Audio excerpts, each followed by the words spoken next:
and I'm going to play more of this tomorrow. I've just run out of time because this is so poignant, so powerful, so well documented. And for people that aren't PrisonPlanet.tv viewers watching the live stream right now, it's on YouTube, North Korean camps, North Korea, and it's a British documentary crew. In fact, I wanted to get these guys on when I first saw this a year ago. And very few have made it out of the camps. But this guy's got electrical burns on him, huge third-degree burns from the electrical fence. There's no power for the citizens, but there's power for the fence. They artificially keep him in starvation mode to control them. He was born in a prison. Most of the population lives in quasi-prison camps. All they dream about is food. They're almost a foot shorter, and they just like slaves were known as the little people. You know, my ancestors in England and France and other places in Germany, you know, nobles were known for being tall. And the slaves, the serfs were known as little people because you were kept at starvation level. This is a system of control. And they cut his finger off. They hang you up by hooks by your stomach. He's got scars all over him. And then they also interview somebody who just lived in regular North Korea, starving children everywhere, selling human meat. I want to play some of this because this is when you have a total state around you. And even though he's been out of North Korea for years, he still says, well, I guess they did have to execute my parents. So here is part of this piece, North Korea camps, North Korea. It's up on YouTube. Here's part of it. In the South Korean capital of Seoul, we've made contact with a young man of 26 years who, until 2 years ago, didn't know that a world existed outside of the barbed wire. I didn't know, not at all, not until I escaped. He quite simply thought the whole world was a prison camp. He didn't know that the country North Korea existed, that something exists outside of that country. He didn't even know that the mastermind behind his miserable life was Kim Jong-il. The children from Camp 14 were so worthless that they didn't deserve knowledge of the life and thoughts of the dear leader.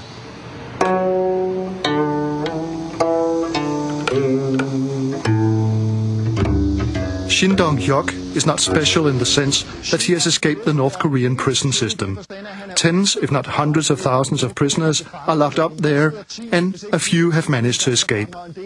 But he's unique in the sense that he's the only one known to have escaped a so-called special control zone.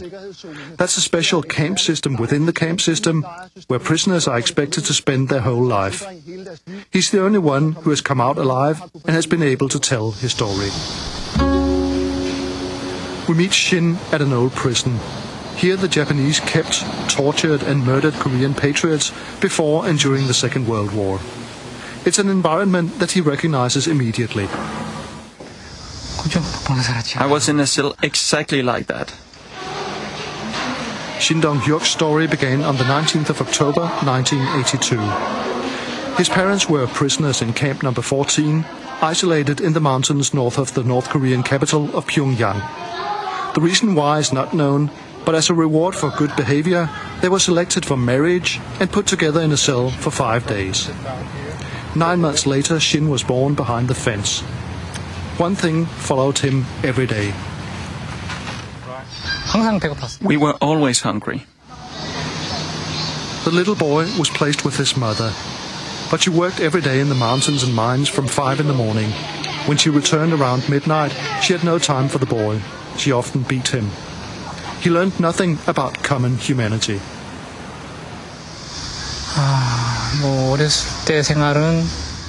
I had no real feelings when I was a kid.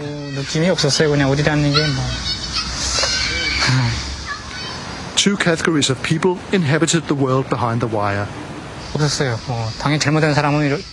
Those who made mistakes were prisoners.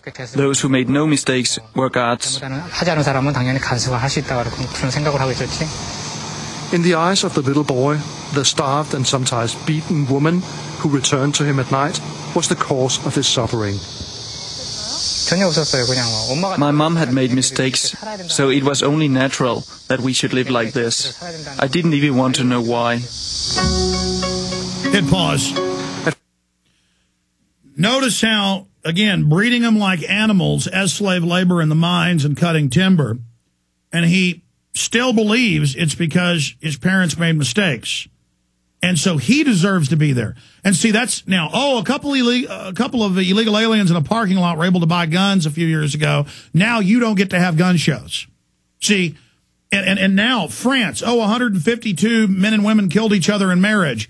The government's going to send in basically adult services to monitor all marriages now. If you raise your voice, we're going to arrest you. We're going to take your kids. See, we're all being taught we're all prisoners because 150 people in 2008 out of 61 million in France, 61,500,000. Now you're all guilty. Oh, somebody wrecked text messaging, so nobody can even look at their cell phone now in most cities. Oh, some terrorist attacks, so now all of you have to go through naked body scanners and have your body recorded. I mean, this is what all tyrannies lead to. This is what they want. Psychopaths enjoy people in slave pits. They like it. You like a big plate of enchiladas and going to a football game? They like raping little kids. And you're going to learn that. You're going to learn it at the hands of the government. They've been very good here with all the entertainment and fun, having it going on right under the surface, but now it's coming up, and they tell us torture's good, and torture's admissible in court. They torture people 6, 7, 8 years, and now they have hearings with them. Admissible in court. See, we are becoming pure evil. Here it is. Continue. 5, he was sent to school in the mornings. They taught him to read and write, to add and subtract. The teachers were guards with pistols and sticks to beat the little ones. Hit pause. All over the United States, they're turning elementary and middle schools into giant federally funded boot camp military schools. The Boy Scouts are being taken over in every major city, and the Explorer Scouts by the police and Homeland Security, training to take on, quote, veterans and gun owners, New York Times. But they say that's good. I mean, folks, they're actually setting this up. This is the scientific dictatorship. Continue.